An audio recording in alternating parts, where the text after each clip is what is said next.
The 10 plagues in Exodus were about God freeing the Israelites from the Egyptians, but also about God freeing the Egyptians from their false religion. You see, if it was just about the escape of the Israelites, God could have parted the Red Sea on day one. But the greater mission is for God to remind his creation, which includes the Egyptians, that he is God. God says, I will do these things so that they know that I am the Lord. So let's talk about how God used all 10 plagues to fulfill this dual mission. On the first part of the mission, which is justice for the oppressed, we see that the first plague is God turning the river Nile into blood.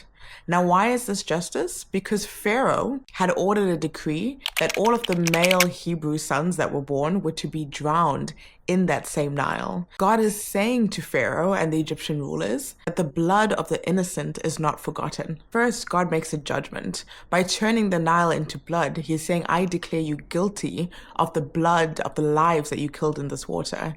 And on day 10, after giving Pharaoh 9 times to repent, that guilty judgment turns into a sentencing.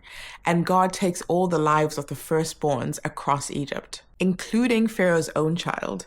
Just as every Israelite family felt grief because of what Pharaoh did, every Egyptian family, Pharaoh himself, now goes through the same suffering. It's justice in equal measure. But here's how the plagues also helped fulfill the second mission, to free the Egyptians from a false religion. Exodus 12:12, God says, I will bring judgment on all the gods of Egypt. It's not just Yahweh versus Pharaoh.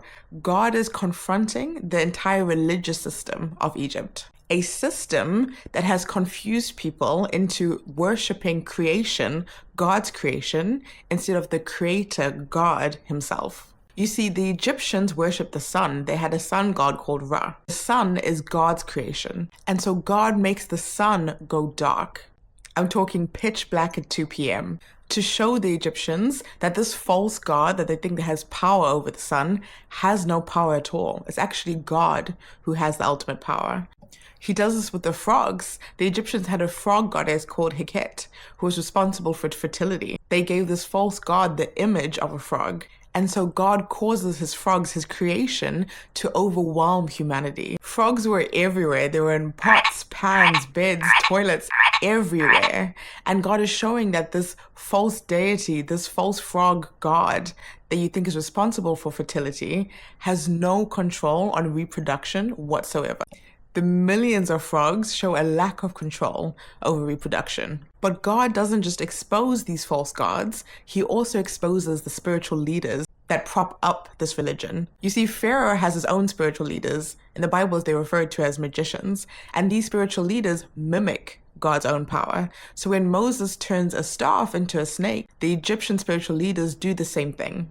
When Moses turns the Nile into blood, the Egyptian spiritual leaders do the same thing. That is, until they can't, because God makes the point that even though they may seem to have spiritual powers, their power is limited. It's not true power. You see, on day 3, when God creates gnats from dust, the same way God created humans, Adam, from dust, the Egyptian spiritual leaders say this must be the finger of God. Their power is limited in that they cannot create. They can only manipulate what God has already created. There is only one creator, Elohim, that is God. And through this, even they themselves acknowledge that God is the true source of life, the true source of creation. Now imagine being an everyday Egyptian. You've seen your gods, the false gods, prove to be false. You've seen your spiritual leaders acknowledge that they are not the true source of power. The curtain has been raised and it reveals that your religious system, your spiritual system, is based on a lie. It's fraudulent.